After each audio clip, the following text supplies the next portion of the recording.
नमस्कार, market radar में आपका स्वागत है। आपके साथ मैं हूं आशीष चतुर्वेदी। अपने खास शो में हम आखिरी 2 घंटे के लिए निफ्टी और निफ्टी बैंक के लिए पर आपके लिए सटीक स्ट्रैटेजी बनाएंगे, साथ ही ट्रेडिंग की दमदार कॉल्स भी जानेंगे। इसके अलावा उन शेयरों पर भी लेंगे एक्सपर्ट की सलाह जो है आज एक्शन में। तो एक्शन की कर लेते हैं शुरुआत। फिलहाल अगर आप देखें तो बाजार ने जो स्ट्रेंथ थी, इनिशियल गेंस थे, वो थोड़े से गिव अप कर दिए। हालांकि सुबह से अगर आप देखें तो बहुत ही सीमित दायरे में कारोबार देखने को मिल रहा है। इंडेक्स का एक्शन देखेंगे तो आपको लगेगा नहीं कि आज जो है वीकली एक्सपायरी का दिन है। 23 अंकों की मामूली बढ़त आपको निफ्टी पर नजर आ रही है। निफ्टी बैंक थोड़े बहुत अपने होल्ड्स को गेन कर रहे हुए हैं, लेकिन सबकी नजरें टिकी हुई है दिग्गज PSU bank, state bank of India के नतीजे में। हो सकता है कि इसी शो के दौरान आपको नतीजे भी आते हुए दिखते हुए नजर आए। निफ्टी बैंक की बात की जाए तो 325 अंकों की बढ़त यहां पर आपको देखने को मिल रही है और 125 अंकों के मामूली गेंस के साथ कर रहा है सेंसेक्स कारोबार, जहां पर अगर आप देखें तो ओवरऑल मार्केट की जो ब्रेथ है वो खरीदारी की तरफ ज्यादा इशारा कर रही है, क्योंकि एनएसई में 1153 स्टॉक ऐसे हैं जहां पर आपको बढ़त के साथ कारोबार देखने को मिल रहा है। 886 ऐसे जहां पर गिरावट देखने को मिल रही है और डाउ फ्यूचर्स और नास्डैक फ्यूचर्स 12:30 के समय हमने देखा था कि करीब हल्के लाल निशान में ट्रेड कर रहे थे। यहां पर थोड़ी सी रिकवरी आई, हालांकि कुछ भी सब्सटैंशियल नहीं है, थोड़े से हरे निशान में है। डाउ फ्यूचर्स 31 अंक ऊपर है। नास्डैक फ्यूचर्स की बात की जाए तो मामूली 14-15 अंकों का इजाफा यहां पर आपको देखने को मिल रहा है। लेकिन वीकली एक्सपायरी के दिन बाजार पर कैसे बनानी है रणनीति और कौन से वो स्टॉक्स हैं जो आप अपने रडार पर रखेंगे, ये बताने के लिए हमारे साथ जुड़ रहे हैं एलकेपी सिक्योरिटीज के कुणाल शाह। कुणाल जी नमस्कार, शो में स्वागत है आपका। पहले बताइए क्या व्यू है बाजार पर? Good afternoon Ashish. I think जिस हिसाब से हमने मार्केट में लास्ट पिछले 2 दिनों से सेलिंग प्रेशर देखा है, क्लियर कट रेजिस्टेंस विजिबल है अप साइड पे 18,300 18,400 ये दोनों स्ट्राइक प्राइस है जहाँ पे हेवी कॉल राइटिंग भी हुई है। मार्केट का टेक्सचर जिस हिसाब से हमने इतनी बड़ी रैली देखी थी, एक प्रॉफिट बुकिंग लाजमी था एंड कहीं ना कहीं वो मार्केट वीकनेस दिखा रहा है। मैं निफ्टी पे बुलिश होऊंगा अगर निफ्टी 18,300 का लेवल क्रॉस करता है क्लोजिंग बेसिस पे। सो करंटली मेरा व्यू बेरिश रहेगा, सेल ऑन राइज की अप्रोच रखनी चाहिए। 18,300 एक स्ट्रॉन्ग रेजिस्टेंस है निफ्टी के लिए। मैं डाउनसाइड पे जो निफ्टी के लिए टारगेट्स एक्सपेक्ट कर रहा हूँ वो है 18,050 फर्स्ट और दूसरा टारगेट है 18,000 का। 18,000 इसीलिए क्योंकि डाउनसाइड पे अगर आप मंथली का भी ओपन इंटरेस्ट डेटा देखोगे जो अगले वीक की एक्सपायरी का है, वहां पे भी 18,000 के पुट में एक हाईएस्ट ओपन इंटरेस्ट बिल्टअप है या बेस बिल्डिंग है। और टेक्निकल चार्ट्स पे हमको ऑलरेडी एक ब्रेकडाउन निफ्टी ने कल के सेशन में ही दे दिया था। तो डेफिनेटली हायर एंड पे सेलिंग प्रेशर विजिबल है। कोई भी पुल बैक मिलता है उसको यूटिलाइज करें सेल करने के लिए। आपको अपसाइड पे 18,300 का आप स्टॉप लॉस रख सकते हो। डाउनसाइड पे मैं जो फर्स्ट टारगेट एक्सपेक्ट कर रहा हूँ वो 18,050 और सेकंड टारगेट 18,000 का। जहां तक बैंक निफ्टी की बात है, यहाँ पे अभी भी स्ट्रेंथ बनी हुई है डेफिनेटली बिकॉज एसबीआई के आज रिजल्ट्स है, इसके लिए मार्केट होल्ड कर रहा है। डिपेंडिंग ऑन दैट मार्केट आगे भी जाके रिएक्ट करेगा। हाउएवर पीएसयू बैंक्स के ऊपर हमारा व्यू पॉजिटिव ही है पहले से। सो बैंक निफ्टी पे मेरा अभी करंट लेवल्स पे व्यू थोड़ा पॉजिटिव रहेगा। बैंक निफ्टी का जो लोअर एंड का सपोर्ट है वो है 43,750 का। 43,750 के नीचे बैंक निफ्टी चला जाता है तो एक वापस सेलिंग प्रेशर आएगा जो बैंक निफ्टी को नीचे लेके जाएगा। सो बैंक निफ्टी पे आप बुलिश व्यू प्लेस करके काम कर सकते हो। सिंस आज एक वीकली एक्सपायरी है, मैं 0-0 ट्रेड देना चाहूंगा। आप 44,100 का जो कॉल ऑप्शन है वो आप करंट लेवल्स पे बाय कर सकते हो। अराउंड 35 रुपीज के आसपास ये ट्रेड कर रहा है। करंट लेवल्स पे आप लॉन्ग कर सकते हो। स्टॉप लॉस आपका 0 रहेगा। मैं जो टारगेट्स एक्सपेक्ट कर रहा हूँ वो है 55 और सेकंड टारगेट 62 के। 55 और 60 का टारगेट है, राइट? यस। 0-0 ट्रेड है, हाई रिस्क है तो स्टॉप लॉस 0 का है, लेकिन अगर टारगेट निकल गए सही तो यहाँ पर तगड़ा मुनाफा भी होगा। स्ट्राइक कौन सी लेनी है? 44,100 44,100 की जो स्ट्राइक है यहाँ पर निफ्टी बैंक में आपको 0-0 ट्रेड करना चाहिए। शुक्रिया कुणाल, ये बेहतरीन ट्रेड सेटअप हमारे साथ शेयर करने के लिए। आगे बहुत सारे बजिंग स्टॉक्स भी हैं जहां पर हमें चर्चा करनी है, लेकिन एक बार शो में बढ़ते हैं आगे और बाजार आगे शानदार तेजी दिखा सकता है, ये मानते हैं अल्फा क्वांटम इन्वेस्टमेंट के संजीव अग्रवाल साहब। इन्होंने आज अनिल सिंघवी साहब से बात की है और निफ्टी बैंक के लिए बड़े टारगेट्स दिए। आइए सुनते हैं। हमारे टारगेट केवल लाइफ टाइम हाई के नहीं काफी हैं, तो मेरा टारगेट बैंक निफ्टी पे 45 से 50,000 के बीच में ये रैली बनती है और निफ्टी में 19,000 से 21,000 के बीच में। तो मेरे को लगता है कि इंडियन मार्केट इतना लेग आउट तो नहीं कर सकता कि हम पीक बना के नीचे की साइड में जाने लगे। अभी तो पार्टी शुरू ही हुई।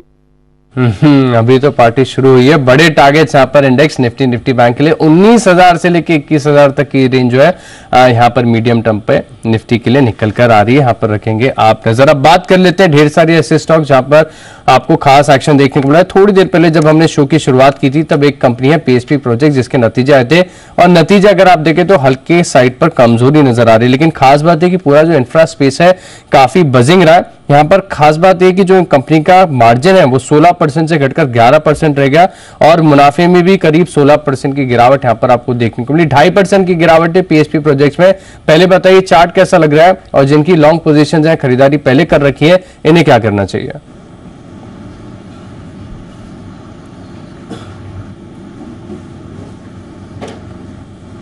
कुणाल जी, पीएसपी प्रोजेक्ट्स है जहां पर कंपनी के नतीजे कमजोर साइड पर देखने को मिल रहा है। 2.5% की गिरावट है, क्या करें? आई थिंक पीएसपी प्रोजेक्ट की जहां तक मैं बात करूं स्टॉक की, आई थिंक स्टॉक डेफिनेटली एक ब्रेकडाउन आज के सेशन में दिया है हमें वॉल्यूम्स के साथ। मैं एक्सपेक्ट कर रहा हूं कि ये गिरावट और भी आगे जाके बढ़ सकती है। सिंस स्टॉक पिछले 3 दिनों से करेक्शन बता रहा है तो आप देख सकते हो कि रिजल्ट के पहले ये correction mode clear cut visible था। करंट लेवल्स पे अगर आप लॉन्ग पोजीशंस होल्ड कर रहे हो तो आपको कोई भी पुल बैक मिलता है तो वो यूटिलाइज करें उसको सेल करने के लिए, सिंस स्टॉक ने एक अच्छी खासी गिरावट दिखाई है। ये पुल बैक की रैली स्टॉक को वापस 720 730 के लेवल्स तक ले जा सकती है। तो अगर ये रेंज में आपको मिलता है तो आप अपना लॉन्ग पोजीशंस एग्जिट कर सकते हैं। नई लॉन्ग पोजीशंस में करंट लेवल्स पे रेकमेंड नहीं करूंगा। नई लॉन्ग पोजीशंस करंट लेवल पर यहां पर रेकमेंड नहीं करेंगे, लेकिन पोजीशंस पहले तो एक बार एग्जिट का भी मन बनाकर आप चल सकते हैं। एक और खास स्टॉक है जहां पर बड़ा मूव देखने को मिल रहा है। स्टॉक का नाम है रेस्टोरेंट्स ब्रांड एशिया। इसका पहले नाम बर्गर किंग हुआ करता था। सुबह से अगर आप देखें तो बड़ी स्ट्रेंथ यहां पर आपको देखने को मिल रही है। कुछ खबरों का भी असर है। 15% का तगड़ा मूव आया है। क्या अभी भी इस बड़े मूव के बाद कंफर्ट आ रहा है नई खरीदारी करने का?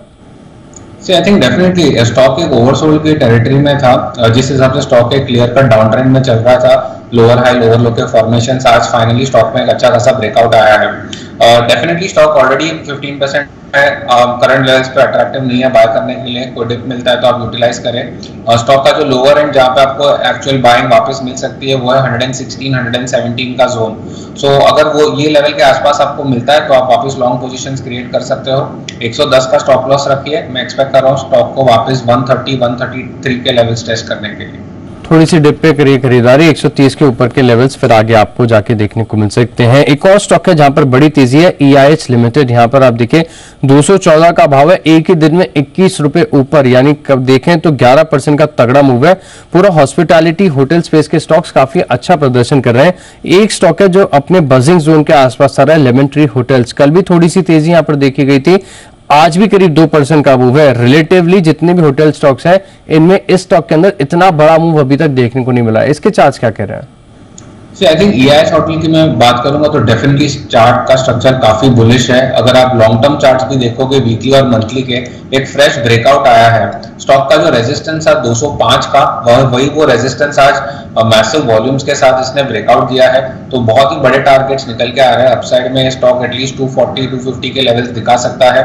सो आई थिंक करंट लेवल्स पे भी आप बाय कर सकते हो। कोई आपको डिप मिलता है तो भी वो यूटिलाइज करे बाय करने के लिए। जो अभी 205 जो उसका रेजिस्टेंस था वही उसका सपोर्ट बन गया है। तो आप 205 204 के स्टॉप लॉस से काम कर सकते हो।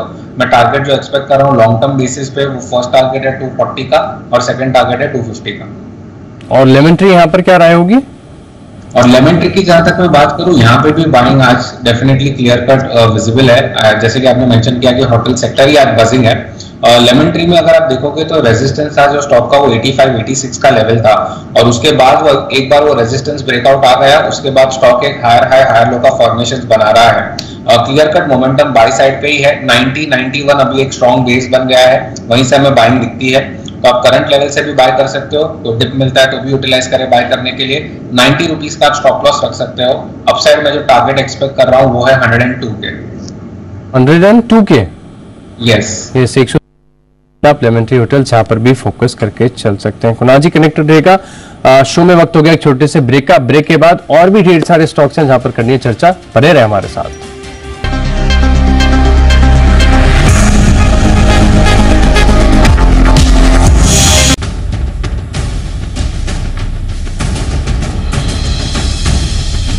सारे फ्लैश आपकी स्क्रीन पर, जहां पर अगर आप देखें तो स्टैंडअलोन मुनाफा जो है अनुमान से बेहतर देखने को मिला है। साथ में ब्याज आय, नेट इंटरेस्ट इनकम का आंकड़ा भी अगर आप देखें तो जितना एस्टिमेट था इससे थोड़ा सा अधिक आपको देखने को मिला। स्टॉक में तेज रिएक्शन है।